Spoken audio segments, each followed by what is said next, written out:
podcast. Today's episode, we're going to be talking Game of Thrones, and specifically, we're going to be focusing on Tyrion and how he has behaved throughout this season. With me today is Rachel Genthe. Hey. James Wyatt. Hey. And Catherine Ramirez. What's up? So, the last episode of the season has just occurred on Sunday, and obviously, a hell of a lot happened. 90-minute episode, a lot going on, very dense. And we've seen a lot of Tyrion in that episode. We saw a meeting with Cersei. Half of that meeting, perhaps, we didn't see, very strangely. The episode kind of ended with a very strange look on his face, one of kind of concern over Jon Snow and Daenerys. Okay, hold on. Just so we get it straight, his name's Aegon Targaryen. Okay, yeah. Aegon and Daenerys. But yeah, so we're seeing some weird things going on with Tyrion, maybe. So I just want to open this up with my theory and have you guys discuss it. I think Tyrion might be turning on Daenerys. Yeah. I think that one of his biggest motivations, I'm rewatching the series, and one of his biggest motivations I've seen since the beginning has been innocence. He is drawn to the most innocent person around him. He was very protective of Myrcella and Tommen. They both died, obviously. He tried his best to help them. And then he was kind of faced with this decision of which person to back, essentially, when there was this big vie for the throne. Obviously, his sister, not innocent in the slightest, so he he defaulted to Daenerys, who at the time was very innocent. She was the breaker of chains. She was the mother of dragons. And she was just this innocent character, and so he draws to her, and he's trying to lead her in the very similar way that he was trying to lead Myrcella and Tommen to be good rulers. But now, this season, he has seen her do some things that are very not typical of her behavior. She's burning entire caravans, she's killing members, or, presumably killing Lannisters, or at least Lannister men. She destroyed the Tarly family. So she's doing these things that Tyrion might see as very Cersei-esque, or at least... She's being ruthless. Yeah, at least Aerys-esque. He's seeing another side of her, and now there's this new innocence coming into the game, coming into the screen in Cersei's child, and now that he could see as the most innocent person, and maybe is turning to protect that and have that be something that can take over someday. Well, also, too, though, he's always, it even says, when he's having that meeting with Cersei, how he's so committed to his family. Mm-hmm. And maybe that's, bringing something else also, letting him come back to where he originated, in a sense.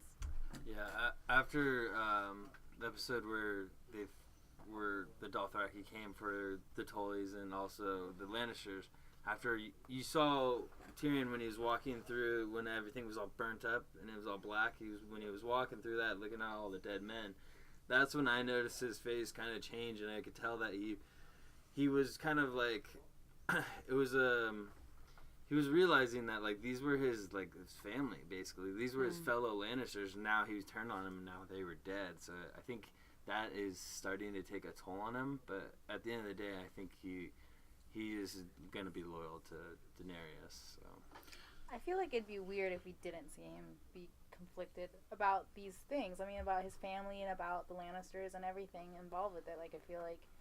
I think he's a pretty sympathetic person, so it'd be weird to not see him kind of have these conflicting emotions throughout the show. And then I also think he talked earlier about who was going to follow Daenerys after she possibly died, and how she cut conversation short and stuff. But maybe there's a tie to him possibly, what you said about innocence, having Cersei's baby being someone who follows Daenerys. I don't know. Maybe that's why he cares, but doesn't care for Cersei specifically. Mm-hmm. I don't know. A lot of people, too, have been saying that after that episode where all the Lannisters are burned, Tyrion started giving bad advice with the kind of death mission, the suicide mission beyond the wall. A lot of people thought that was a really shitty idea, and maybe purposefully bad. Maybe that was the first move of Tyrion trying to weaken Daenerys by sending almost all of her best men to certain death, essentially.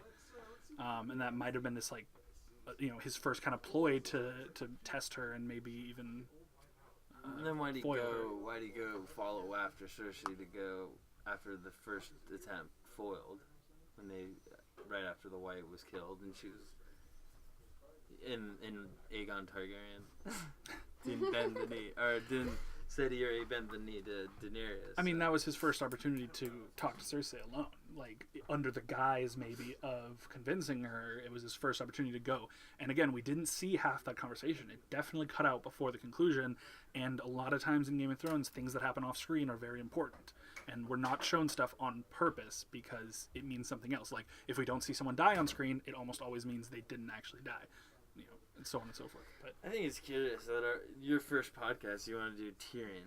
I mean, go on more. he's a very interesting character. He like Littlefinger has been this persistent voice controlling things and moving the plot along. He's been a linchpin in the whole organization, whereas Littlefinger was kind of the dark side. You know, So Tyrion is kind of the Tyrion is sort of the light side of I that. hated him so much. Can we talk about Littlefinger now? I know. No, next episode. Or I was really sad about, you know, like Jaime and how he was like, you know, trying to show in a sense like compassion with like everything happening and like them making a truce, and Cersei was just like Just kidding. backstabbing bitch. I was like, oh, I hate you so much. Yeah, but I mean, like I was saying to James, it was kind of a long time coming now, with Jaime really doubting a lot of the stuff that she's done all season, and then finally going, okay, that's the What about straw. Cersei giving Sir Gregor the nod to kill Jaime and not to kill? Yeah, so I was watching a then show he didn't all kill about him. a show where they analyze every episode, and they were saying how the Mountain has this weird ability to read body language. Apparently, like, did they have this rehearsal beforehand where Cersei's okay, one nod, you draw the sword, 2 nods, you kill him. Okay, like what was that? Because it seems that for a guy who doesn't even really have eyes, that he can really assess really well. Okay, so what I didn't actually put together though is that they've actually changed that the person who plays Sir Gregor 3 times. I mean, how'd you even know? It's like I looked it up, and because when the Mountain or the Hound comes up to him, he's like, "You look uglier than me." I forgot they're brothers. Oh yeah. I kind of forgot that too. I forgot that too. Yeah. So there's actually another theory going around. This is not about Tyrion at all, but we're not even on him anymore. It's not about Tyrion. Moving on. There was so that line that the Hound says when he says, "You know who's coming for you, brother." Yeah. So now the theory is that the thing that the Hound said to the Mountain, I don't know, I forget which one's Sandor, which was Gregor, so I'm just gonna say the Hound and the Mountain. The thing that the Hound said to the Mountain that made him shove his head into the fire might have been the Hound having a vision of the Mountain's death while they were kids and telling him about it, and the Mountain being like, "Fuck you," and just shoving his head in the fire. Oh, damn.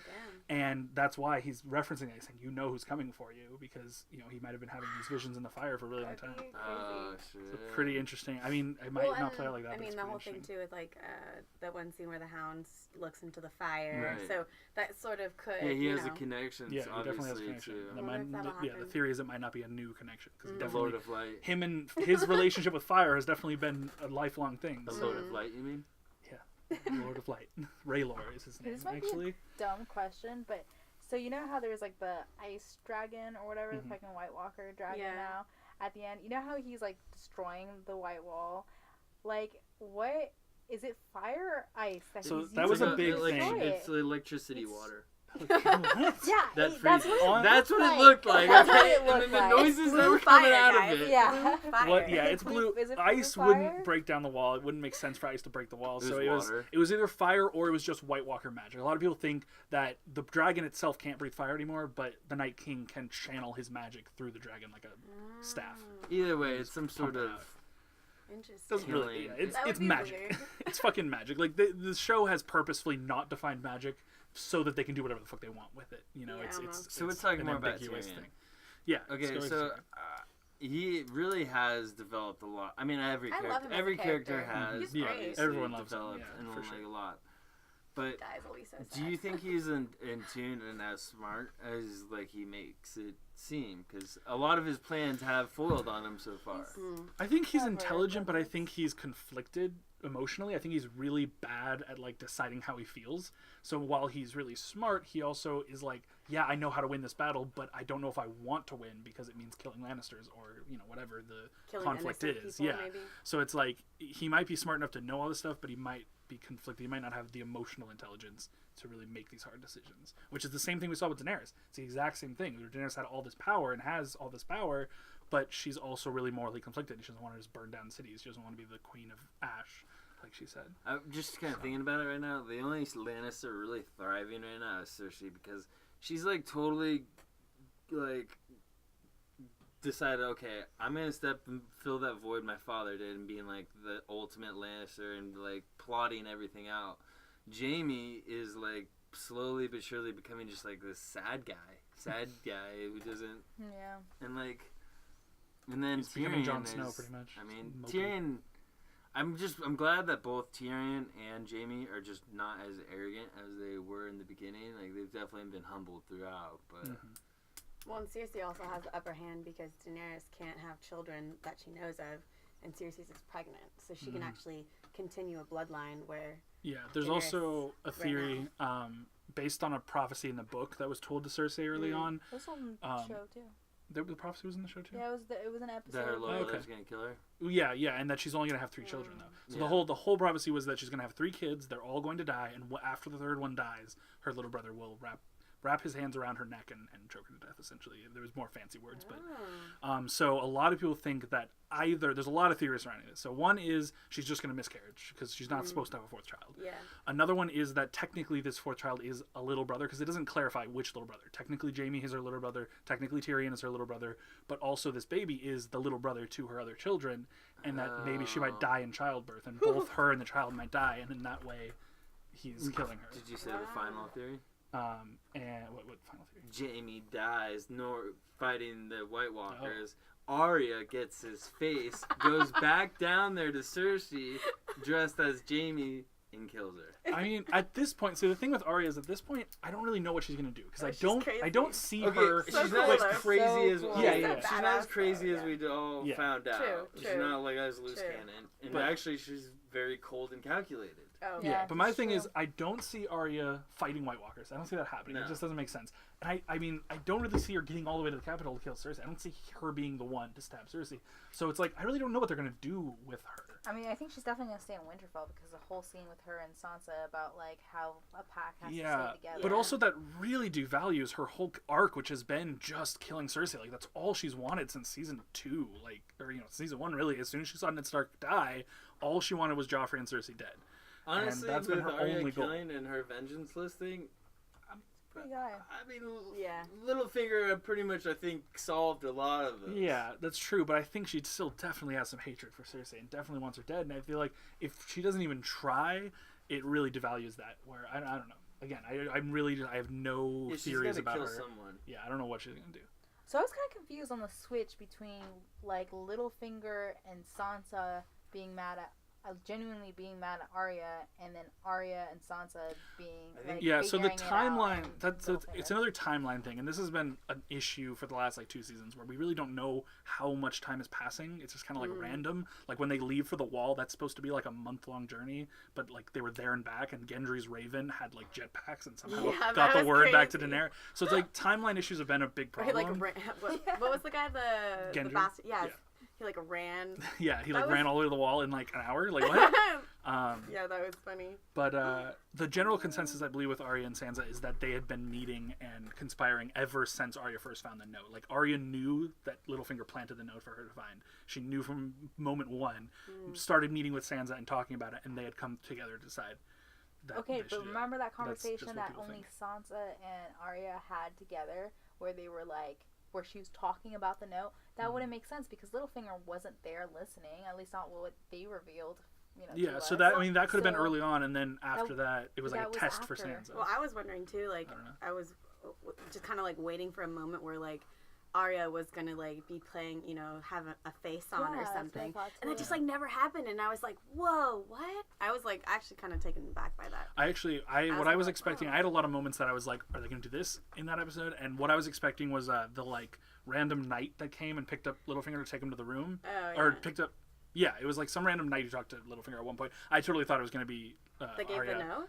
No. It was in the last episode, and it was like somebody came and talked to some random soldier came to talk to Littlefinger. I forgot what it was, but I totally thought it was going to be Arya, and she was just going to stab him, like just lead him into a dark alley and stab him, and I was like, yeah, that'd be cool. But it would also mean she cut off the face of some random soldier, which would be kind of fucked. But. I totally thought shit was going to go down when they entered the dragon pit. And and Bronn was like, all right, let's go grab a drink, and all of a sudden he walked off, and it got like really quiet and eerie for a second. I was like, what's going down here? Yeah, let's go. I thought they were all gonna be killed off. I thought like all of a sudden just soldiers were gonna come out of nowhere and just start killing. There was a lot of moments I think that they purposefully made fake outs. Yeah, like where they were just kind of trying to mess with people. Like I was telling James doesn't agree with me at all on this, but there was a moment where Theon was talking to Jon Snow in the Dragonstone throne room, and it was really tense and really quiet. And just one line that Theon said was, Aegon. Yeah, John. yeah, Aegon and Theon. There's one moment where Theon said, he was talking about all these choices, Greyjoy or Stark, and I just expected in that moment for him to be like, I chose Greyjoy, and just like fucking stab Jon in the chest. Like I thought something really intense was about to happen because it was a really tense moment between them. I just did not get that at all. But Jon also like almost killed Theon. Aegon almost killed Theon when they first like saw each other again. He said he only spared him because. I thought if anything, it was more like a bonding moment. Yeah, it was in the end, but I couldn't tell in the moment that something. I felt like one of them were gonna like start fighting or stab each other. Happy. Made me nervous. Theon wasn't really like he didn't have any backbones. But he got some backbone again. He's back to being Theon. He's stopped being Reek again. After that bonding he had with. Aegon. After he got his nub kneed a couple of times, he realized okay. Yeah. Did no one know that? Like? Yeah, that's what I was like. I thought that was like a known thing that so Theon Greyjoy has no cock. There's a long-running joke that like the Iron Islanders are the stupidest people in the entire world. Like they're just fucking idiots who don't care. They're lemmings. They'll just follow whoever like hits the other guy harder. Like they just don't give a shit. So they're just too dumb to remember. That's pretty funny. Anyway. So yeah, I think I said pretty much everything I want to say about Tyrion. I think he's going to be a very complex character next season. And I hope they do something with him. If he just keeps being Hand of the Queen and that's it, I'll be really disappointed. No, he's definitely developed so much. But do you think he has a drive for himself to be more than Hand of the King or Queen? Excuse me. I mean, I don't think at the beginning of this season he had any more drive. I think he was comfortable just doing that and like demanding respect and being an important character again. But I think now that he's seen that, he might be reconfiguring. Might be trying to figure out his place, and maybe that's part of his confusion is just trying to figure out where he belongs in this new world. And maybe that's what it is like he was the important man in Daenerys' life, not romantically, but he was the Hand of the Queen. And now Jon is there, and Jon might replace him. Jon might become king. There's all these questions. That's why he had such a concerned look on his face when they got together. Oh yeah. He looked so concerned. Yeah, he might have just been contemplating. Now I'm not the main man who's telling Daenerys what to do. But then that's also too like, what's the guy that came back that had the disease? Oh, it didn't seem like Jorah, it didn't seem like Tyrion has been threatened by anyone else. Oh yeah, Jorah seemed a little ticked off too. Yeah, Jorah definitely was jealous. I feel bad if there's anyone who really deserves it. It's Jorah, but it's like the classic thing, like nice guys finish last. Like, yeah. Like Jorah's just been like there for too long. I know. He got friend zoned a long time ago. Fucking, he can't even get like some rare disease to help him get a girl, but like. It's like I survived this incurable disease that's like literally never been cured for you. Yeah, and she's like, "Cool, buddy. Thanks. Keep it going. Thanks, friend. Keep it going." Yeah, I don't even know what. I guess he would be like one of the gold cloaks when she takes the throne or something, or like captain of the guard. Like he's gonna have some lame job. Can we talk about Tyrion? A classic Tyrion moment is he's about to get killed by Sir Gregor, and then he cools down and then he just pours a quick glass, slams it, and then pours one for his sister, and then pours another one for himself. And I was like, she didn't even drink it though, right? No, but it's still. I was like, awesome. Back then they probably. I know they probably indulged. I was like, nice. One glass is fine, right? Yeah, it was totally. So all right, let me recollect my thoughts here, and then he starts immediately back up with the kids, because I was like, okay, you're about to get killed. What's your game plan here, Tyrion? Recollect yourself, got a drink, and he's like, I really did love the kids, and then I was like, okay, that's what you're going for. Yeah, it's cool. All right, that's a good place to wrap it up. Talking about good Tyrion moments. So that was our podcast for this week. We'll probably continue talking about Game of Thrones for the next podcast or two, but we are hopefully going to evolve onto some other shows, maybe some other HBO properties, because they've been doing a lot of really cool stuff. I've been really enjoying Room 104. If you guys haven't, the first episode checked of it that. out. We should just call this the HBO. Yeah, it'll be pretty HBO focused for a while, but we'll move on to other stuff It's eventually. so good. Thanks for watching. Thank you.